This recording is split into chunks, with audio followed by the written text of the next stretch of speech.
welcome back to Finally Revealed. In this episode, I want to talk about personal integrity and attacks on it and how you can prevent attacks on your personal integrity by having boundaries. Personal integrity is basically your character. It's how you care for yourself and everything about you. Not in a selfish way that it hurts someone else, but in a selfish way that you have a structure around you that makes it easy for you to make decisions and to follow through on commitments that you make and plans that you make for yourself. If you have weak character and someone comes up, attacks that, not necessarily in a violent way, but is able to maneuver you around your structure that you have set up, if it's not very firm and they get around it, think about it as maybe like pickets in a fence. I've got to go home and fix a fence tonight.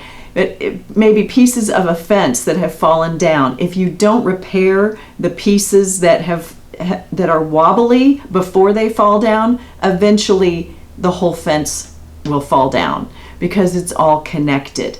And the way to know in your personal integrity and your boundaries where you might have a weak spot is the place where you're most likely to cave. Not if it's an incidental request, but if somebody pushes on something, do you give in? And I'm going to go through the different categories of boundaries, and it's a good exercise to kind of check in with yourself and say, where am I on this? And not so much that you can't have a negotiation on something on some of these, but you need to know where your stopping point is. And the sooner you know where that is and that you've adopted, and that's your personal integrity and your personal boundary, you don't have to think about it when challenges come up. And it doesn't mean that somebody has bad intentions. Some people do have bad intentions, but it doesn't matter. And if you take the feeling out of it and you take the decision making out of it, you just have a better life. And if you don't have boundaries, or you have wobbly boundaries and you don't observe them, what can eventually happen is you just give up control over your life. You're handing it over to something or someone, and you've just lost yourself, basically. And that is what happens in personal abusive relationships. And it can also happen through media, through controlling groups like a cult, through a religious organization or any type of organization, or peer pressure. And so it's really important to talk to our children and young people and show them, model good boundaries, and also help them set boundaries for themselves by talking about what they are and giving some examples. And we know that when we have firm boundaries and we respect our own boundaries, we're also able to respect other people's boundaries. And it helps us avoid resentment, anger, burnout, money issues, stress, and generally not taking care of ourselves. And worst case scenario, it helps us avoid dangerous situations that could harm us or other people.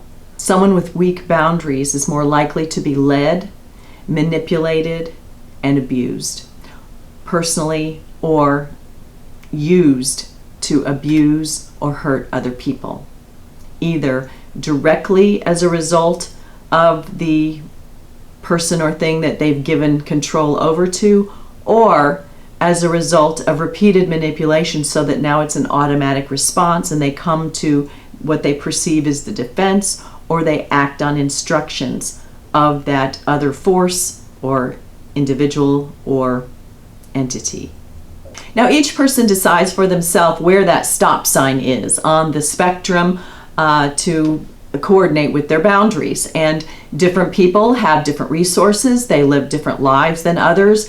And so not everyone's boundaries are going to be the same. There is personal preference involved, but it's important for each of us to set our own boundaries and to respect them and be able to defend them. You don't need to have a big, long discussion about things.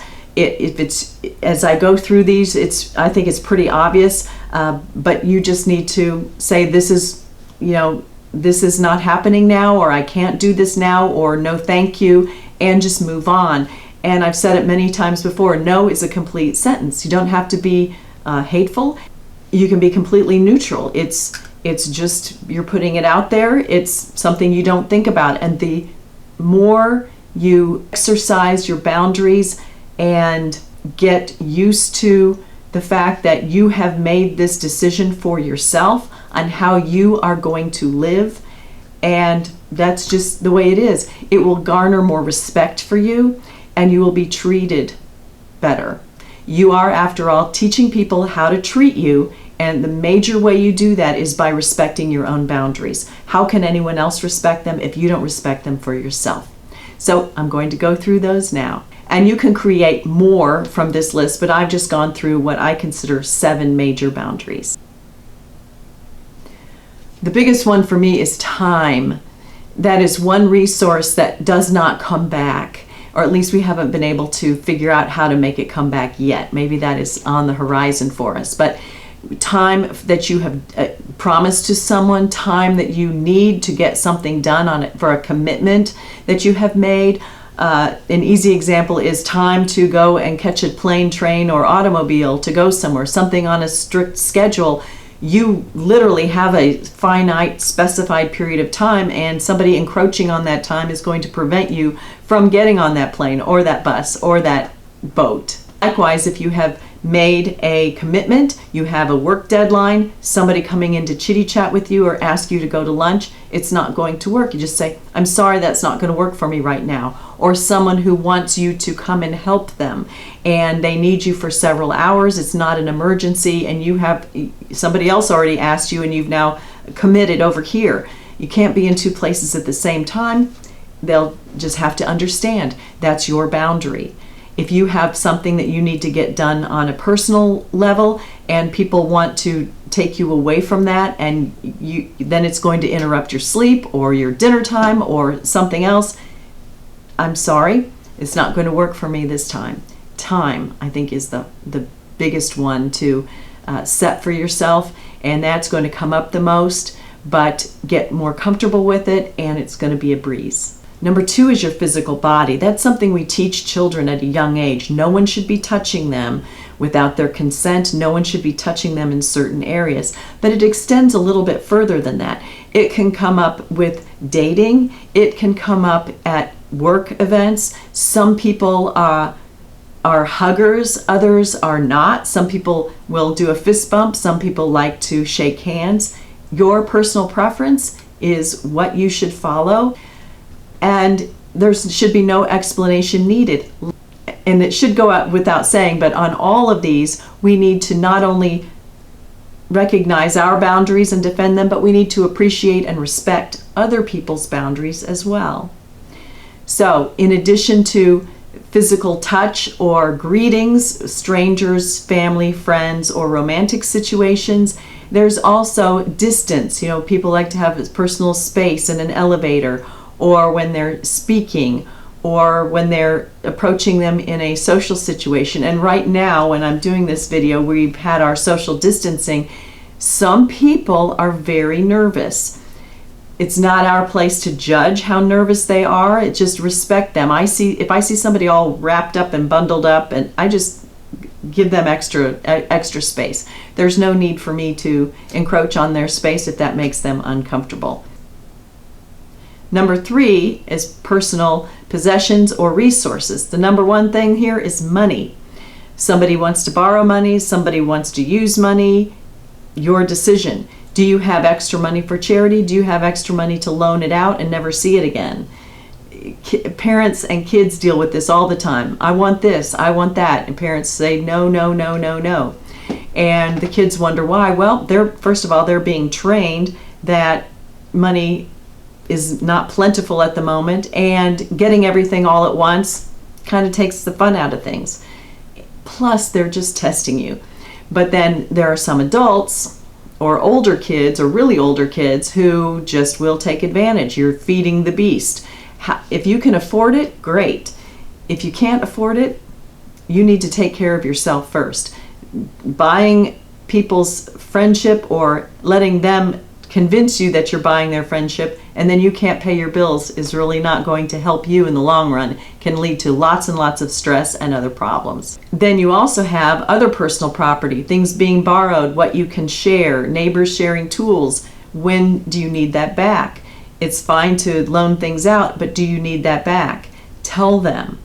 If you had plans to wear a dress and your friend borrowed it, make sure they know when that can come back. So in addition to just saying, I'm going to share my belongings, be specific and communicate about what your expectations are, and that makes it easier. If we talk about it up front, it makes it easier for all. If something is loaned to you and it's lost, are you prepared to replace it? Are you prepared to go and find the item or pay them for it? That is the other side, the reciprocal side of that arrangement. I had a friend that I was taking a walk with, and she said, hey, let's go over to another friend's house who's having a garage sale and see what she's up to and just say hello. We walked in there, and my friend was surprised, to say the least, to see that at this garage sale, her friend was selling my friend's ski pants that she had loaned her and had not been returned. So you definitely want to keep track of your belongings, but before you hand them over, make sure that they're going to come back. I've loaned some things out to people that they asked to borrow, and then they were lost, and then they had to reimburse me for that. And then probably my biggest example is, don't let people presume that because you have some resource that it belongs to them. I've heard stories about people who have saved diligently for their time off to have a family or start a family, and another family member might have done the same for their family but then blew the money or decided they wanted to use the money for something else and then said, oh, well, you've been saving for your child, but you don't have one yet, so you've got several years to start all over again. I think you should donate that money for my child. And so you need to be prepared to deal with all different kinds of situations, but having certainty in yourself will help prevent people from walking all over you, and it will keep your relationships friendly.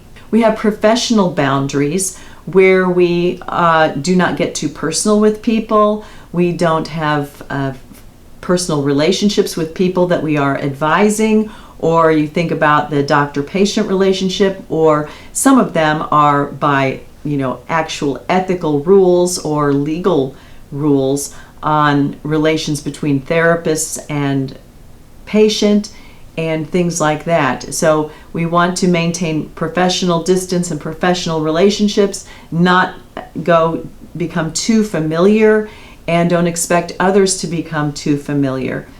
And it's just a boundary that we set for how we're going to run our business or how we're going to relate in that way.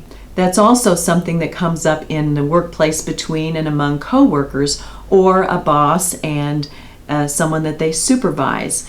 And we've had lots of stories about that in sexual harassment situations where you want to avoid the appearance of impropriety, or that, some personal relationship where one person has a real or perceived higher level or supervisory level over the other person can really not turn out well for anybody.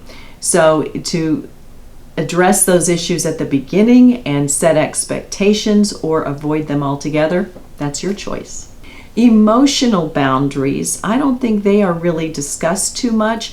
This comes into play when you think about how much you're going to share with someone as far as information or what's going on in your own individual life, and whether that's going to help you talk something through or serve as a source of pain for you later.